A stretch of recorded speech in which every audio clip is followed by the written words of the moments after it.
ಉಡುಪಿಯ ಶ್ರೀಕೃಷ್ಣ ಮತ್ತು ಕನಕದಾಸರಿಗೆ ಸಂಬಂಧಪಟ್ಟಂತೆ ಬ್ರೇಕಿಂಗ್ ನ್ಯೂಸ್ ಒಂದು ಬರ್ತಾ ಇದೆ, ಬನ್ನಿ ನೋಡೋಣ.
ಶ್ರೀಕೃಷ್ಣನ ಭಕ್ತರು ಬೆಚ್ಚಿ ಬೀಳುವಂತಹ ಸ್ಟೋರಿ ನಿನ್ನೆಯಿಂದ ಸಾಕಷ್ಟು ಚರ್ಚೆಯಲ್ಲಿದೆ.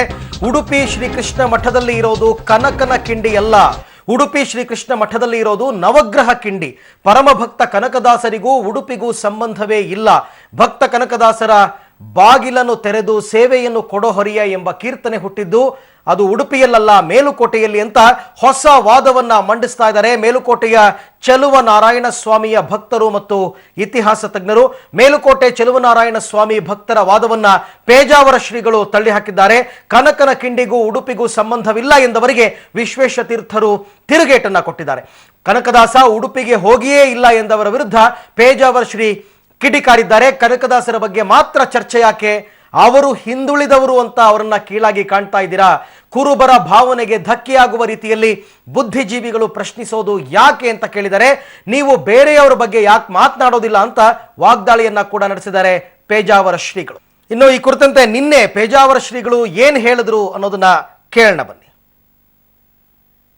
ಕೆಲವರು ಕನಕಕಿಂಡಿ ಕಲ್ಪನೆ ಅಂತ ಬುದ್ಧಿಜೀವಿಗಳು ಹೇಳೋದು, ಹಳೆ ಪಂಡಿತರು ಕನಕನ ಕಿಂಡಿ ಅಲ್ಲದು ನವಗ್ರಹ ಕಿಂಡಿ ಅಂತ ಹೇಳೋದು. ಇದೆಲ್ಲ ಸುಮ್ಮನೆ ಸಮಾಜದಲ್ಲಿ ಅನಾವಶ್ಯಕವಾಗಿ ಒಂದು ಗೊಂದಲ ಸೃಷ್ಟಿಸುವ ಕೆಲಸ. ಸಮಾಜದ ಜನರ ಒಂದು ಭಾವನೆ ಇದೆ, ಆ ಭಾವನೆಗೆ ಆಘಾತ ತರುವ ಕೆಲಸ ಯಾರೂ ಮಾಡಬಾರದು. ಪುರಂದರದಾಸರ ಬಗ್ಗೆ ಇದೆ, ಶಂಕರ ರಾಮಾನುಜರು ಎಲ್ಲರ ಬಗ್ಗೆ ಪವಾಣಿ ಇದೆ, ಕನಕದಾಸರ ಬಗ್ಗೆಯೂ ಪವಾಣಿ ಇದೆ. ಅದರ ಬಗ್ಗೆ ಮಾತ್ರ ಆಕ್ಷೇಪ ಯಾಕೆ? ಕೆಲವರು ಕನಕಕಿಂಡಿ ಕಲ್ಪನೆ ಅಂತ ಬುದ್ಧಿಜೀವಿಗಳು ಹೇಳೋದು, ಹಳೆ ಪಂಡಿತರು ಕನಕನ ಕಿಂಡಿ ಅಲ್ಲದು ನವಗ್ರಹ ಕಿಂಡಿ ಅಂತ ಹೇಳೋದು. ಇದೆಲ್ಲ ಸುಮ್ಮನೆ ಸಮಾಜದಲ್ಲಿ ಅನಾವಶ್ಯಕವಾಗಿ ಒಂದು ಗೊಂದಲ ಸೃಷ್ಟಿಸುವ ಕೆಲಸ. ಸಮಾಜದ ಜನರ ಒಂದು ಭಾವನೆ ಇದೆ, ಆ ಭಾವನೆಗೆ ಆಘಾತ ತರುವ ಕೆಲಸ ಯಾರೂ ಮಾಡಬಾರದು. ಪುರಂದರದಾಸರ ಬಗ್ಗೆ ಇದೆ, ಶಂಕರ ರಾಮಾನುಜರು ಎಲ್ಲರ ಬಗ್ಗೆ ಪವಾಣಿ ಇದೆ, ಕನಕದಾಸರ ಬಗ್ಗೆಯೂ ಪವಾಣಿ ಇದೆ. ಅದರ ಬಗ್ಗೆ ಮಾತ್ರ ಆಕ್ಷೇಪ ಯಾಕೆ? ಓಕೆ, ಇನ್ನು ಈ ಚೆಲುವನ ಭಕ್ತರ ವಾದ ಏನು ವಾದ ಮಂಡನೆ ಮಾಡ್ತಾ ಇದ್ದಾರೆ ಅಂದ್ರೆ, ಉಡುಪಿಗೂ ಕನಕದಾಸರಿಗೂ ಸಂಬಂಧ ಇಲ್ಲ ಅಂತ ಅವರು ಹೇಗೆ ಹೇಳ್ತಾ ಇದ್ದಾರೆ ಅಂದ್ರೆ, ತೆರೆದ ಬಾಗಿಲನ್ನ ಮುಚ್ಚುವ ಸಂಪ್ರದಾಯ ಇರತಕ್ಕಂಥದ್ದು ಕೇವಲ ಮೇಲುಕೋಟೆಯಲ್ಲಿ. ರಾಮಾನುಜಾಚಾರ್ಯರ ಜಯಂತಿಯಂದು ದೇಗುಲದ ತೆರೆದ ಬಾಗಿಲನ್ನ ಮುಚ್ಚಲಾಗುತ್ತೆ. ರಾಮಾನುಜಾಚಾರ್ಯರ ಉತ್ಸವ ಮೂರ್ತಿ ಕಲ್ಯಾಣಿಗೆ ಹೊರಡುವಾಗ ಅಲ್ಲಿ ಚೆಲುವನಾರಾಯಣ ಸ್ವಾಮಿಯ ಬಾಗಿಲನ್ನ ಮುಚ್ಚಲಾಗುತ್ತೆ. ಕಲ್ಯಾಣಿಯಿಂದ ಆ ಉತ್ಸವ ಮೂರ್ತಿ ವಾಪಸ್ಸಾಗುವ ಬಾಗಿಲ ಬಳಿಗೆ ದಶಾವತಾರ ಕೂಡ ತೋರಿಸಲಾಗುತ್ತೆ. ದಶಾವತಾರ ದರ್ಶನದ ಬಳಿಕ ರಾಮಾನುಜಾಚಾರ್ಯರನ್ನ ಒಳಗೆ ಜೊತೆಯಲ್ಲಿ ಕರ್ಕೊಂಡು ಹೋಗಲಾಗುತ್ತೆ. ಪುರಾಣದಲ್ಲಿರುವ ಪ್ರಕಾರ ಚೆಲುವನಾರಾಯಣ ಸ್ವಾಮಿ ಬಳಿ ದಶಾವತಾರ ನೋಡುವಂತಹ ಇಚ್ಛೆಯನ್ನ ವ್ಯಕ್ತಪಡಿಸಿದ್ರು ರಾಮಾನುಜಾಚಾರ್ಯರು ಅಂತ ಕೂಡ ಅಲ್ಲಿನ ಜನ ವಾದ ಮಂಡನೆಯನ್ನ ಮಾಡ್ತಾರೆ. ಬಾಗಿಲನ್ನ ತೆರೆದು ದರ್ಶನ ನೀಡುವಂತ ರಾಮಾನುಜಾಚಾರ್ಯರು ಪ್ರಾರ್ಥನೆ ಮಾಡಿದ್ರು. ಅದೇ ಸಂಪ್ರದಾಯ ಇವತ್ತಿಗೂ ಕೂಡ ಮೇಲುಕೋಟೆಯಲ್ಲಿ ನಡ್ಕೊಂಡು ಬರ್ತಾ ಇದೆ. ಇದನ್ನೇ ಆಧಾರವಾಗಿ ಇಟ್ಕೊಂಡು ಕನಕದಾಸರು ತಮ್ಮ ಕೀರ್ತನೆಯಲ್ಲಿ ಅದನ್ನ ಉಲ್ಲೇಖ ಮಾಡಿದ್ದಾರೆ. ಆದ್ದರಿಂದ ಇದು ಮೇಲುಕೋಟೆಗೆ ಸಂಬಂಧಪಟ್ಟ ಕೀರ್ತನೆಗೆ ಹೊರತು ಉಡುಪಿಯದ್ದಲ್ಲ ಅನ್ನುವಂತಹ ಒಂದು ವಾದ. ಭಕ್ತ ಕನಕದಾಸರು ಮೇಲುಕೋಟೆಯಲ್ಲಿ 10 ರಿಂದ 12 ದಿನಗಳ ಕಾಲ ತಂಗಿದ್ರಂತೆ. ಮೇಲುಕೋಟೆ ಹಾಗೂ ಮಂಡ್ಯ ಜಿಲ್ಲೆಯ ಬಗ್ಗೆ ಕನಕದಾಸರು ರಚಿಸಿರುವ ಕೀರ್ತನೆಗಳೇ ಇದಕ್ಕೆ ಸಾಕ್ಷಿ ಅಂತ ಕೂಡ ಅವರು ಉಲ್ಲೇಖವನ್ನ ಮಾಡ್ತಾರೆ. ಕನಕದಾಸರು ಉಡುಪಿಗೆ ಹೋಗಿದ್ದ ಬಗ್ಗೆ ಯಾವುದೇ ಪುರಾವೆಗಳು ಇಲ್ಲ. ಡಾಕ್ಟರ್ ರಾಜ್ ಅಭಿನಯದ ಭಕ್ತ ಕನಕದಾಸ ಚಿತ್ರದಲ್ಲಿ ಅದನ್ನ ಸಿನಿಮಾಗೆ ಬೇಕಾದಂತೆ ಕಥೆಯನ್ನ ರಚಿಸಿಕೊಳ್ಳಲಾಗಿದೆ ಅಂತ ಕೂಡ ಹೇಳ್ತಾರೆ. ಇದು ಚೆಲುವನ ಭಕ್ತರ ವಾದವಾಗಿದೆ. ಡಾಕ್ಟರ್ ರಾಜ್ ಅಭಿನಯದ ಭಕ್ತ ಕನಕದಾಸ ಚಿತ್ರದಲ್ಲಿ ಸಿನಿಮಾಗೆ ಬೇಕಂತೆ ಕಥೆಯನ್ನು ರಚಿಸಲಾಗಿದೆಯೇ ಹೊರತು ಅಲ್ಲಿ ಇರ್ತಕ್ಕಂಥದ್ದು ಸಂಪೂರ್ಣ ಸತ್ಯ ಅಂತ ಕೂಡ ಹೇಳಕ್ಕಾಗಲ್ಲ. ಹಾಗಾಗಿ ಕನಕದಾಸರು ಅವರು ಕೀರ್ತಿ ರಚನೆ ಮಾಡಿದ್ದು ಎಲ್ಲವೂ ಚೆಲುವನಾರಾಯಣ ಸ್ವಾಮಿಯ ಕುರಿತಂತೆ ಹೊರತು ಉಡುಪಿಯ ಕೃಷ್ಣನ ಕುರಿತಂತೆ ಅಲ್ಲ ಅಂತ ಹೇಳ್ತಾರೆ.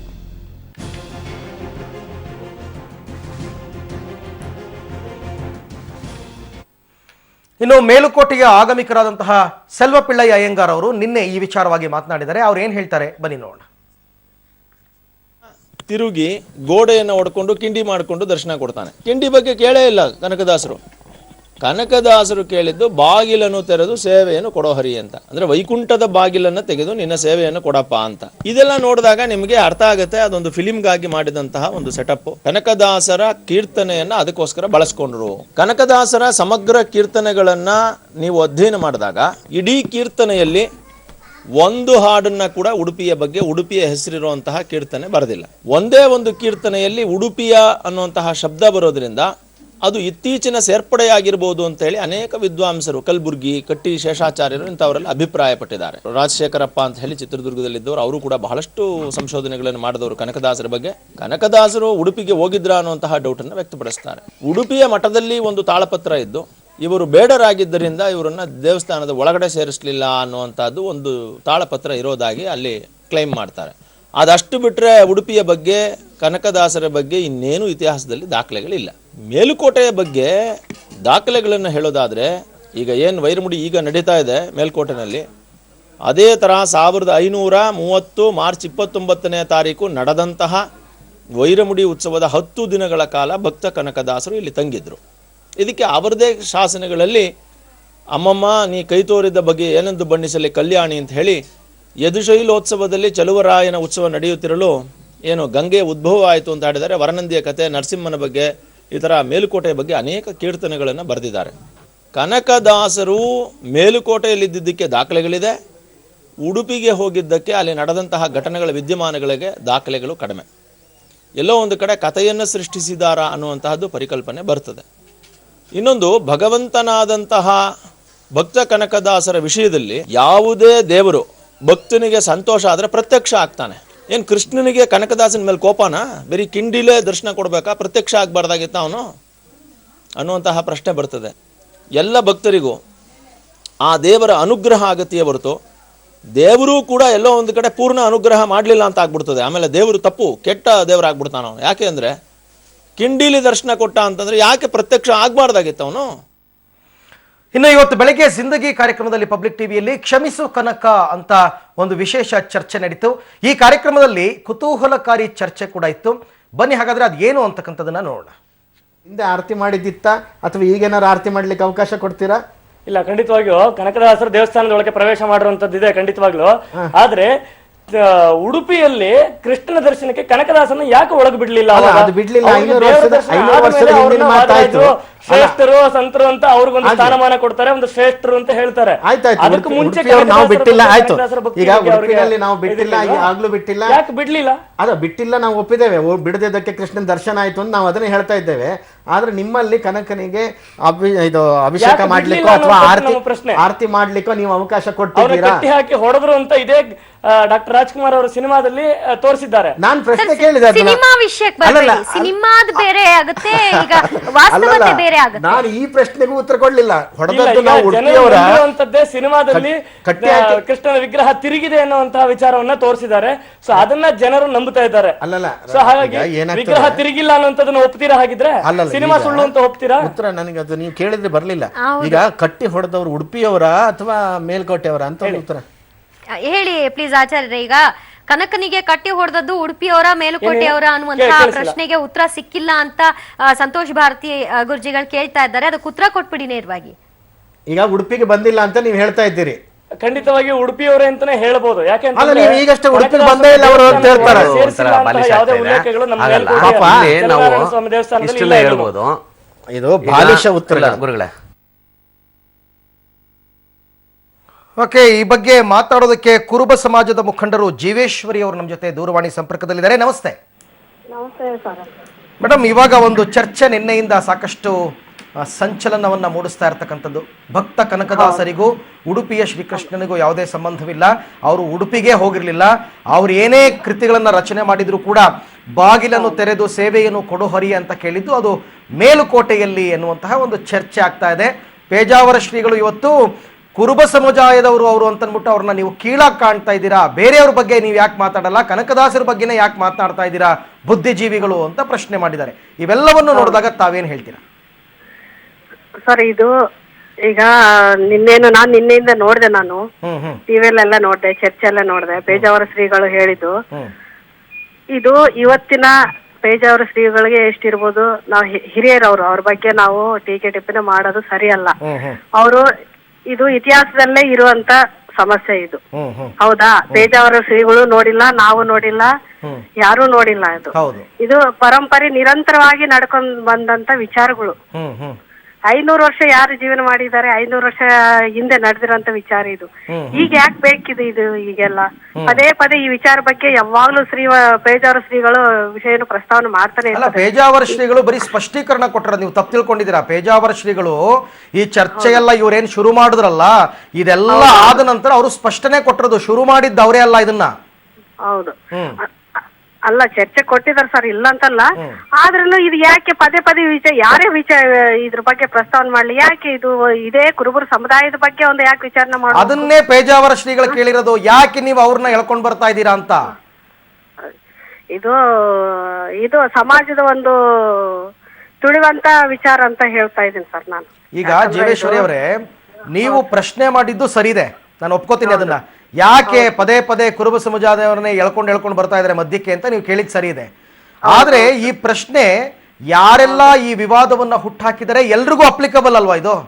ಹೌದೌದು, ಖಂಡಿತ. ಇದು ಖಂಡಿತ ಈ ತರ ಇನ್ನೊಂದ್ಸಲ ಆಗ್ಬಾರ್ದು. ಈಗ ಮೇಲ್ಕೋಟೆನಲ್ಲಿ ಕುಳಿತಿರ್ತಕ್ಕಂಥ ಆಗಮಿಕರು ಹೇಳ್ತಾರೆ ನಮ್ಮವರು ಕನಕದಾಸರು ಅಂತ, ಉಡುಪಿಯವರು ಹೇಳ್ತಾರೆ ಇಲ್ಲ ಕನಕದಾಸರು ನಮ್ಮವರು ಅಂತ ಹೇಳ್ತಾರೆ. ಈ ಕಿತ್ತಾಟ ಯಾಕೆ ಅಂತಕ್ಕಂಥದ್ದು ಪ್ರಶ್ನೆ. ಆಮೇಲೆ ಇತಿಹಾಸದಲ್ಲಿ ಇದರ ಬಗ್ಗೆ ಸಮಗ್ರವಾದ ಅಧ್ಯಯನ ಕೂಡ ಆಗಿಲ್ಲ. ಅದ್ ಮಾಡ್ಬೇಕು ಸರ್. ಇದನ್ನ ಎಲ್ಲ ಸೇರಿ ನಾನ್ ನಿನ್ನೆ ನಮ್ ಸೆಕ್ರೆಟರಿ ಅವ್ರ ಹತ್ರ ಮಾತಾಡ್ದೆ. ಇದು ಪದೇ ಪದೇ ಈ ತರ ನಡೆದಂಗೆ ಅದ್ ಏನಿದೆ ನಮ್ಮ ಇದ್ರ ಬಗ್ಗೆ ತೆಗಿಬೇಕು ಅಂತಂದ್ರೆ ಈ ಇತಿಹಾಸದಲ್ಲಿ ಏನಿದೆ ಅದೆಲ್ಲ ತೆಗೆದು ಅದೇನು ಇದ್ರಲ್ಲಿ ಯೂನಿವರ್ಸಿಟಿಯಲ್ಲಿ ಇರುತ್ತೆ ಸರ್. ನಮ್ಮ ಹಂಪಿ ಯೂನಿವರ್ಸಿಟಿಯಲ್ಲಿ ಕೂಡ ನಿನ್ನೆ ಮಲ್ಲಿಕಾಗಂಟ ಅವ್ರು ಕೂಡ ಹೇಳಿದ್ರು, ನಾನು ನೋಡ್ದೆ. ಅದು ಈ ತರ ಆಗ್ದಂಗೆ ಅದ್ ಏನಿದೆ ತೆಗೆದು ಒಂದ್ಸಲ ಇದು ಈ ತರ ಚರ್ಚೆ ಆಗ್ದಂಗೆ ಕುತ್ಕೊಂಡು ಅವರೆಲ್ಲ ಏನು ಸಾಹಿತಿಗಳು ಅದು ಏನಿದೆ ಬುಕ್ಕಲ್ಲಿ ಎಲ್ಲ ನೋಡಿ ಅದು ಚರ್ಚೆ ಮಾಡಿದ್ರೆ ಸರಿ ಅನ್ಸುತ್ತೆ ನನ್ನ ಉದ್ದೇಶ ಪ್ರಕಾರ. ಆಮೇಲೆ ಭಕ್ತ ಕನಕದಾಸ ಡಾಕ್ಟರ್ ರಾಜ್ಕುಮಾರ್ ಅವರು ಅಭಿನಯಿಸಿದ್ದ ಚಿತ್ರ ಬಂದಾಗ್ಲೂ ಕೂಡ ಇಷ್ಟೊಂದು ವಿವಾದ ಆಗಿರ್ಲಿಲ್ಲ ಇದು. ಹೌದೌದು, ಅದನ್ನ ಹೇಳ್ತಾ ಇದೀನಲ್ಲ ಸರ್. ಯಾವಾಗ್ಲೂ ಇದು ಉಡುಪಿನಲ್ಲೇ ಕನಕದಾಸ ಇರ್ತಾರೆ, ಉಡುಪಿನಲ್ಲಿ ಕನಕದಾಸರನ್ನ ಕಟ್ ಹಾಕ್ತಾರೆ, ಹೊಡಿತಾರೆ, ಇವರು ಹಾಡು ಹೇಳ್ತಾರೆ, ಉಡುಪಿಯ ಕೃಷ್ಣ ತಿರುಗಿ ಇವರಿಗೆ ದರ್ಶನವನ್ನ ಕೊಡ್ತಾನೆ. ಇವೆಲ್ಲವೂ ಇದ್ದಾಗ್ಯೂ ಕೂಡ ಚರ್ಚೆ ಆಗದೆ ಇರೋದು ಈಗ ಯಾಕೆ ಸರ್? ಅದನ್ನೇ ನಾವು ಉಡುಪಿಗೆ ಹೋಗಿದ್ವಿ, ನಾವು ನೋಡಿದ್ವಿ, ನಾವು ನಮ್ಮ ಮಕ್ಕಳನ್ನೆಲ್ಲ ಕರ್ಕೊಂಡೋಗಿ ನಾವೆಲ್ಲ ನೋಡಿದ್ವಿ. ಈ ತರ ಇದೆ ಅಂತಾನು ಹೇಳಿದ್ವಿ. ಇದು ಯಾಕಿದೆ ನಮ್ಗೆ, ಯಾಕೆ ಕುರುಬರ ಸಮಾಜ ಒಂದೇ ಎತ್ತಿ ಕಾಣುತ್ತೆ ಅನ್ನೋದು ನನ್ನ ಉದ್ದೇಶಗಳು, ವೈಯಕ್ತಿಕ ಉದ್ದೇಶ ಕೂಡ ಇದೆ ಸರ್. ನಿಮ್ಮ ಪ್ರಕಾರ ಈ ಮಾತುಕತೆ, ಈ ಚರ್ಚೆಯನ್ನ ನಿಲ್ಲಿಸ್ಬಿಡಿ ಇಲ್ಲಿಗೆ ಅಂತ? ಹೌದು, ನಿಲ್ಸಿಬಿಡಿ ಸರ್. ಅದು ಇವತ್ತಿಂದ ಅಲ್ಲಲ್ಲ, ಯಾರು ನೋಡಿದಾರೆ ಹೇಳಿ? ನಾವು ನೋಡಿದೀವ? ಜೀವೇಶ್ವರಿ ಅವರೇ, ಸಾಕಷ್ಟು ಇತಿಹಾಸದಲ್ಲಿ ಸಾಕಷ್ಟು ಗೊಂದಲಗಳಿದೆ, ಸಾಕಷ್ಟು ವಿಚಾರವಾಗಿ ಚರ್ಚೆ ನಡೀತಾನೆ ಇರುತ್ತೆ. ಈಗ ನಿಮ್ಗೆ ಗೊತ್ತಿರಬಹುದು ಟಿಪ್ಪು ಸುಲ್ತಾನ್ ಕುರಿತಂತೆ ಕೂಡ ಚರ್ಚೆಗಳಾಯ್ತು. ಆಯ್ತಾ? ಅದ್ರ ಬಗ್ಗೆ ಅದು ಏನೋ 1799 ಅದಾಗಿರೋದು, ಅಂದ್ರೆ 18ನೇ ಶತಮಾನದ್ದೇ ನಮಗೆ ಇನ್ನೂ ಕ್ಲಾರಿಟಿ ಇಲ್ಲ. ಕನಕದಾಸರು ಇದ್ದಿದ್ದು 16ನೇ ಶತಮಾನದಲ್ಲಿ, 1500 ಚಿಲ್ಡ್ರನ್ ಇದ್ದಿದ್ದವರು.